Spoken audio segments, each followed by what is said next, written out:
मधुबन के बाबा, मधुबन के बाबा मुरली वाले, आपका क्या कहना, आपका क्या कहना। ओम शांति। आज 26 अगस्त 2021 के साकार मधुर महावाक्य हैं। आज मीठे मीठे बाप दादा बोले, मीठे बच्चे, तुम गारंटी करते हो कि हम अपने ही योग बल से इस भारत को स्वर्ग बनाएंगे। वहां एक धर्म, एक राज्य होगा। मीठे मीठे बाप दादा बोले, मीठे बच्चे, कि तुम गारंटी करते हो कि हम अपने ही योग बल से इस भारत को स्वर्ग बनाएंगे। वहां एक धर्म, एक राज्य होगा। और बाबा ने आज हमसे प्रश्न पूछा है कि माया के किस विघ्न से सेफ रहने वाले बहुत अच्छी कमाल कर सकते हैं। तो उत्तर में बाबा हमें बता रहे हैं कि माया का सबसे बड़ा विघ्न है कि देह अभिमान में लाकर एक दो के नाम रूप में फंसाना। जो बच्चे इस विघ्न से सेफ रहते, माया के धोखे से बचे रहते, वे बहुत कमाल कर दिखाते हैं। उनकी बुद्धि में सर्विस के नए नए ख्यालात चलते रहते हैं। सर्विस में उन्नति तब होगी जब देही अभिमानी होंगे। ओम शांति। बाप आए हैं रूहानी बच्चों को श्रीमत देने। बाबा कहते यह तो बच्चे जानते हैं कि थोड़े समय के अंदर ड्रामा प्लान अनुसार सारा कार्य होना है। हम रावणपुरी को विष्णुपुरी बनाते हैं।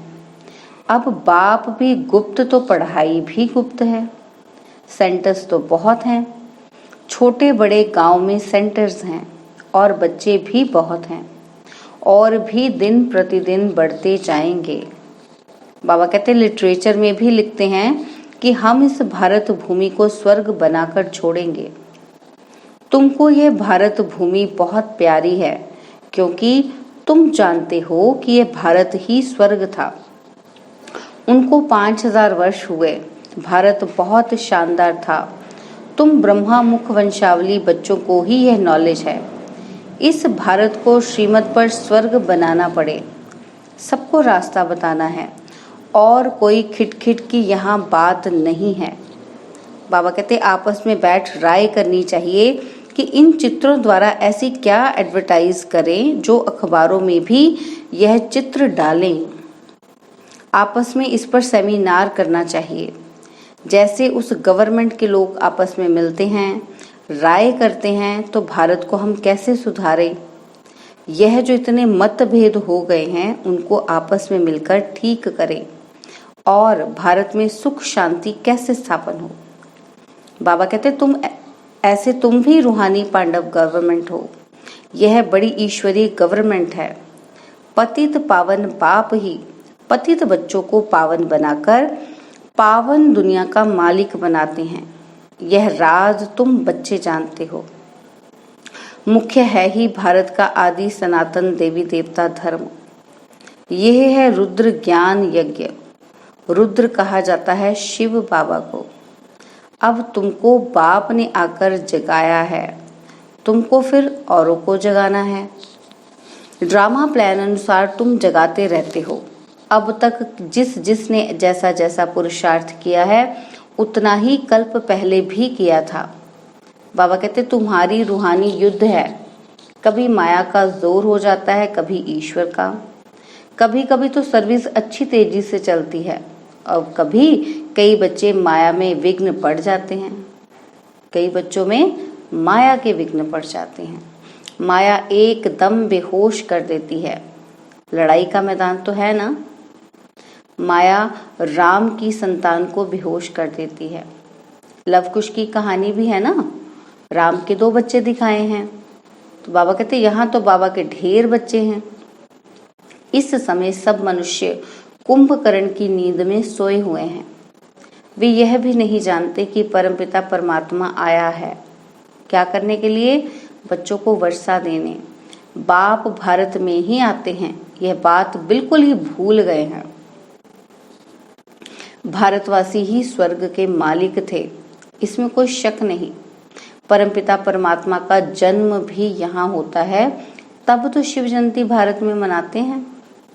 बाबा कहते तो जरूर उसने कुछ आकर किया होगा। बुद्धि कहती है कि जरूर बाप ने आकर स्वर्ग की स्थापना की होगी। प्रेरणा से थोड़ी स्थापना करेंगे। यहाँ तो तुम बच्चों को राजयोग सिखाया जाता है, याद की यात्रा सिखाई जाती है। प्रेरणा में कोई आवाज नहीं होता, प्रेरणा तो अंदर से ही होती है ना। तो बाबा कहते समझते हैं शंकर प्रेरणा से विनाश करता, परंतु इसमें प्रेरणा की बात नहीं है। बाबा कहते तुम समझ गए हो कि ड्रामा में उन्हों का पार्ट ही है मूसल बनाना। वे विनाश अर्थ निमित्त बने हुए हैं। प्रेरणा शास्त्रों का अक्षर है, इसमें प्रेरणा की तो बात ही नहीं है। ड्रामा अनुसार विनाश तो होना ही है। गाया हुआ है महाभारत लड़ाई में यह मूसल आदि काम में आए थे। जो पास्ट हो गया है वह फिर से रिपीट होना है। बाबा कहते तुम गारंटी करते हो क्या कि हम योग बल से स्वर्ग की स्थापना करेंगे। वहां एक धर्म होगा तो दूसरे सब धर्म कहाँ होंगे फिर। बाबा कहते जरूर विनाश हो जाएंगे। ये समझने की बातें हैं। गाया हुआ है, क्या गाया हुआ है कि ब्रह्मा द्वारा स्थापना, विष्णु द्वारा पालना तो ठीक है, लेकिन शंकर को तो शिव के साथ मिला दिया है। बाबा कहते ये रॉन्ग है। शिव शंकर कह देते हैं क्योंकि शंकर तो कोई काम नहीं करते, तो शिव से मिला दिया। परंतु शिव बाबा कहते हैं मुझे तो बहुत काम करना पड़ता है, सबको पावन बनाना पड़ता है। मैं इस ब्रह्मा तन में प्रवेश कर इस साकार द्वारा स्थापना का कार्य कराता हूँ। शंकर का तो कोई पाठ है नहीं। शिव की पूजा होती है। शिव ही कल्याणकारी झोली भरने वाला है। शिव परमात्माएं नमः कहते हैं ना। यह ब्रह्मा भी प्रजापिता ठहरा। ब्रह्मा सो विष्णु, विष्णु सो ब्रह्मा, ये बड़ी गुह्य बातें हैं। बाबा कहते ये सिर्फ तुम बच्चे ही जानते हो। सेंसिबल बच्चों की बुद्धि में ज्ञान झट समझ में आ जाता है। मनुष्य को कुछ भी समझ नहीं है कि पतित पावन बाप कब आएंगे। अब तो कलयुग का अंत है। अगर कहते कि कलयुग के अंत में 40,000 वर्ष पड़े हैं तो अभी कितना और पतित बनेंगे। अगर कलयुग में टाइम पड़ा है तो उसका मतलब और भी ज्यादा गिरावट होगी। तो बाबा कहते इससे ज्यादा और कितना पतित बन जाओगे, कितना दुख सहन करेंगे। कलयुग में सुख तो होगा ही नहीं। कुछ भी ना जानने के कारण बेचारे घोर अंधेरे में पड़े हैं। बाबा कहते तुम बच्चों को आपस में मिलकर राय करनी चाहिए कि कैसे सर्विस को बढ़ाएं। बाप प्लान तो बहुत बताते रहते हैं और फिर बच्चों को आपस में मिलना है, चित्रों पर अच्छी रीति समझाना है। यह भी ड्रामा अनुसार चित्र बनते जा रहे हैं। बच्चे जानते हैं कि जो जो समय पास होता जाता है हूबहू ड्रामा चलता रहता है। बच्चों की अवस्थाएं तो कब ऊपर कब नीचे यह चलता रहेगा। बाबा भी साक्षी होकर देखता है। कभी कभी बच्चों पर ग्रहचारी बैठती है तो उनको मिटाने के लिए प्रयत्न कराते हैं। बाबा घड़ी घड़ी कहते हैं कि बाप को याद करो, लेकिन देह अभिमान में आ जाते हैं, इसलिए ठोकरें खाते हैं। बाबा कहते हैं इसमें देही अभिमानी बनना पड़े, परंतु बच्चों में देह अभिमान बहुत है। बाबा कहते तुम देही अभिमानी बनो तो बाप की याद रहे, फिर सर्विस की उन्नति भी होती रहेगी। जिनको ऊंच पद पाना है वह सदैव सर्विस में लगे रहेंगे और तकदीर में अगर नहीं है तो तदबीर भी नहीं करेंगे। बाबा खुद कहते हैं कि बाबा हमको धारणा नहीं होती। बच्चे कहते हैं फिर खुद बाबा को बुद्धि में नहीं बैठता। बाबा कहते धारणा अगर नहीं होती तो खुशी भी नहीं रहती। जिनको धारणा होती है तो खुशी भी रहती है। समझते हैं कि शिव बाबा आया हुआ है। बाप कहते हैं बच्चे तुम अच्छी रीति समझकर फिर औरों को भी समझाओ। कोई तो सर्विस में लग जाते हैं, पुरुषार्थ करते रहते हैं। बाबा कहते तुम बच्चे जानते हो कि जो जो सेकंड बीतता है वह ड्रामा में नूंद है, फिर ऐसे ही रिपीट होता है। बच्चों को ही समझाया जाता है कि बाहर भाषण करते समय तो अनेक प्रकार के मनुष्य आते हैं और तुम बच्चे जानते हो कि सभी वेद, शास्त्र, गीता आदि पर ही भाषण करते हैं। उनको यह पता थोड़ी है कि ईश्वर यहाँ अपना और रचना के आदि मध्य अंत का राज समझाते हैं। चित्रों में कितना अच्छी तरह दिखाया है कि परमात्मा कौन है। बाबा कहते ये बातें प्रोजेक्टर पर तो समझा नहीं सकते, और प्रदर्शनी में चित्र भी सामने खड़े हैं, और फिर तुम समझाकर पूछ भी सकते हो कि अब बताओ कि गीता का भगवान कौन है, ज्ञान का सागर कौन है, पवित्रता, सुख, शांति का सागर, लिबरेटर, गाइड कौन है। कृष्ण के लिए तो कह नहीं सकेंगे। परमात्मा की महिमा अलग है। पहले लिखाना भी चाहिए, प्रोब लेना चाहिए, सबसे सही भी लेनी है। सही माना उनकी कंसेंट भी लेनी है। बाबा कहते पहले उनसे पूछना है कि उनको क्या समझ आता है, फिर परमात्मा की महिमा बतानी, उनको लिखवाना भी है, फिर उनसे उनकी कंसेंट भी लेनी है, ऑथेंटिसिटी लेनी है कि हाँ उनको सही लगा है कि नहीं लगा है। फिर बाबा ने एग्जाम्पल दी कि हॉल में चिड़िया लड़ रही होगी उस टाइम, क्योंकि साकार मुरली है, तो बाबा वहीं से एग्जाम्पल देख के समझा रहे हैं। बाबा कहते देखो इस समय सारी दुनिया में लड़ाई झगड़ा ही है, सब आपस में लड़ते रहते हैं। 5 विकार भी मनुष्य में गाए जाते हैं, जानवरों की तो बात ही नहीं है। विशेष वर्ड और वाइसलेस वर्ड मनुष्य के लिए गाया हुआ है। कलयुग में है आसुरी संप्रदाय और सतयुग में है दैवी संप्रदाय। बाबा कहते मनुष्य इतने तमो प्रधान बुद्धि हैं जो बिल्कुल समझते ही नहीं कि हम ही आसुरी संप्रदाय हैं। देवताओं के आगे जाकर गाते भी हैं, कहते भी हम मंदिरों में जाकर कि हम ही नीच पापी हैं, हम निर्गुण, हारे में कोई गुण नहीं है। बाबा कहते तुम तो उन्हों को सिद्ध करके बता सकते हो। क्यों? बाबा कहते देखो सीढ़ी के चित्र में बड़ा क्लियर है, दिखाया हुआ कि कैसे चढ़ती कला है फिर उतरती कला है। भारतवासियों के लिए मुख्य है सीढ़ी का चित्र, ये है सबसे अच्छी चीज। इस चित्र पर बहुत अच्छा समझा सकते हो। 84 जन्म पूरे कर फिर पहला नंबर जन्म लेना है और फिर उतरती कला से चढ़ती कला में जाना पड़े। हर एक का विचार चलना चाहिए कि सबको रास्ता कैसे बताएं। ख्यालात नहीं चलेंगे तो सर्विस कैसे करेंगे। चित्रों पर समझाना बहुत सहज होता है। बाबा कहते सतयुग के बाद सीढ़ी उतरनी ही है, और बच्चे जानते हैं कि अब हम ट्रांसफर हो रहे हैं, लेकिन सीधा सतयुग में नहीं जाते, पहले शांति धाम में जाना है। बाबा कहते तुम जानते हो कि हम पार्टधारी हैं, बाकी तुम्हारे में भी नंबरवार हैं जो अपने को पार्टधारी समझते हैं इस ड्रामा के। बाबा कहते नंबरवार सब हैं, दुनिया में ऐसा कोई नहीं कह सकते कि हम पार्टधारी में हैं। बाकी तो लोग कहते ही नहीं, लेकिन हम बच्चों को पता है कि हम ही पार्ट बजा रहे हैं। हम लिखते भी हैं कि हर एक मनुष्य मात्र इस बेहद ड्रामा के एक्टर्स होते हुए भी ड्रामा के मुख्य एक्टर्स, डायरेक्टर और ड्रामा के आदि मध्य अंत को नहीं जानते। बाबा कहते तो वह बेसमझ है। इस लिखने में कोई हर्जा नहीं है, एक कान से सुन दूसरे से निकाल नहीं देना चाहिए। बाबा कहते सर्विस, सर्विस और सर्विस, है ना। तो आजकल की दुनिया किस में फंसी हुई है? Entertainment, entertainment, entertainment. और बाबा हमें क्या कह रहे हैं? सर्विस, सर्विस और सर्विस। तो कैसे करेंगे सर्विस? पहले खुद की स्थिति बनाएंगे। जब हमारी स्थिति बन जाएगी तो ऑटोमेटिकली दूसरों की सर्विस होगी, दूसरों की स्थिति वैसे बन जाएगी, उनको हम सर्व करेंगे। बाबा जानते हैं कि बच्चों पर कभी ग्रहचारी भी बैठती है। स्थिति ऊपर नीचे होती है ना, बाबा उसको ग्रहचारी कह रहे हैं।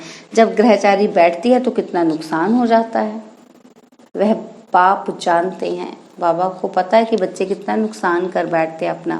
बाबा कहते हैं साहूकार गरीब बन पड़ते हैं, कारण तो होता है ना।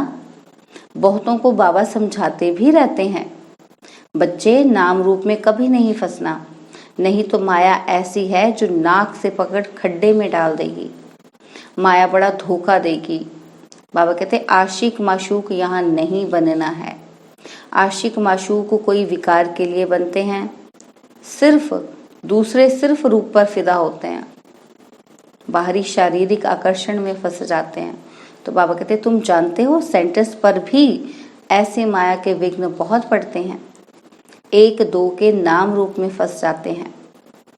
माया ऐसी प्रबल है जो माता माता के नाम रूप में, कन्या कन्या के नाम रूप में भी फंस पड़ती है। माना कि हम किसी से इन्फ्लुएंस हो जाते हैं कि हाँ ये माता ज्ञान से इतनी देर में चल रही है, ये हमें अच्छी बातें समझाते हैं, तो हम उसको ही साथ ही जुड़ जाते हैं, हर बात उसके साथ डिस्कस करते हैं, हल उससे मांगते हैं, शेयरिंग उसके साथ करते हैं।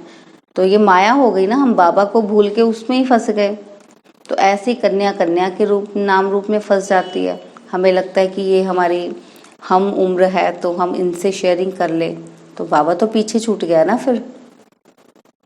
तो बाबा कहते हैं पुरुषार्थ करते हुए भी माया एकदम पकड़ लेती है। तो कई बार हमें ये पता ही नहीं चलता कि हम उनमें एकदम इंडल्ज हो गए हैं। तो बाबा ने देखो कितना क्लियर करके बताया कि ये भी एक माया का रूप है। इसलिए बाबा सावधानी देते हैं कि बच्चे माया बहुत फंसाने की कोशिश करेगी, लेकिन तुमको फंसना नहीं है, देह अभिमान में नहीं आना चाहिए, अपने को आत्मा समझ बाप को याद करना है, माया के धोखे से बचते रहना है। तुम बच्चों को बाप गुलगुल बनाने आए, यानी कि फूल बनाने आए, खुशबूदार। तुम्हें किसी बात में संशय नहीं आना चाहिए। अगर दिल में संशय आया तो सर्विस अच्छी तरह नहीं कर सकेंगे, अंदर घुटका खाते रहेंगे। बाबा कहते हिम्मत रखनी चाहिए, टाइम बहुत थोड़ा है। बाबा की मुरली सुनेंगे तो उत्साह में आएंगे। फिर बाबा ने देखो आत्म प्रकाश बच्चा ठीक रीति चित्रों तरफ अटेंशन दे रहा है। आत्म प्रकाश भाई जी की बात की है बाबा ने। बाबा कहते बॉम्बे वालों के भी दिमाग में आना चाहिए, मुख्य चित्र को पहले बनाना पड़े, जांच करनी चाहिए। बाबा डायरेक्शन देते रहते हैं कि कैसे चित्रों में उन्नति होनी चाहिए। बाबा कहते ऐसी कोई युक्ति रचो जो सीढ़ी का चित्र एरोड्रम पर रखा जाए, मतलब बहुत ऊंचा हम ऐसे शो कर सकें। तो बाबा कहते ये चित्र देख सब खुश होंगे, आखिर समझेंगे कि इनको मत देने वाला कौन है। बाबा कहते तो बच्चों को बहुत नशा चढ़ना चाहिए। अच्छा, मीठे मीठे सिकिला दे बच्चों प्रति माता पिता बाप दादा का याद प्यार और गुड मॉर्निंग। रूहानी बाप की रूहानी बच्चों को नमस्ते। हम रूहानी बच्चों की रूहानी बाप दादाजी को दिलवा जान सिकवा प्रेम से नमस्ते। ओम शांति। प्यारे बाबा, मीठे बाबा, मेरे बाबा, शुक्रिया बाबा, शुक्रिया बाबा, शुक्रिया बाबा। धारणा के लिए मुख्य सार है, पहला पॉइंट है कि तुम बच्चे लड़ाई के मैदान में हो। माया रावण से तुम्हारी युद्ध है। माया बहुत विघ्न डालती है, बच्चों को बहुत सावधान रहना चाहिए।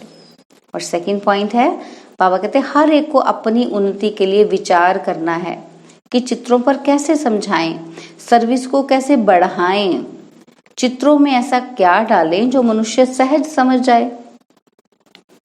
और बाबा ने हमें वरदान दिया है कि अपने शिक्षा स्वरूप द्वारा शिक्षा देने वाले शिक्षा संपन्न योग्य शिक्षक भव। अपने शिक्षा स्वरूप द्वारा शिक्षा देने वाले शिक्षा संपन्न योग्य शिक्षक भव। बाबा कहते योग्य शिक्षक उसे कहा जाता है जो अपने शिक्षा स्वरूप द्वारा शिक्षा दे। उनका स्वरूप ही शिक्षा संपन्न होगा, उनका देखना चलना भी किसी को शिक्षा देगा। जैसे साकार रूप में कदम कदम हर कर्म शिक्षक के रूप में प्रैक्टिकल में देखा, जिसको दूसरे शब्दों में चरित्र कहते हैं। किसी को वाणी द्वारा शिक्षा देना तो कॉमन बात है, लेकिन सभी अनुभव चाहते हैं, तो अपने श्रेष्ठ कर्म श्रेष्ठ संकल्प की शक्ति से अनुभव कराओ। और स्लोगन बाबा ने दिया है, संकल्पों की सिद्धि प्राप्त करने के लिए आत्मशक्ति की उड़ान भरते चलो। संकल्पों की सिद्धि प्राप्त करने के लिए आत्मशक्ति की उड़ान भरते चलो। ओम शांति।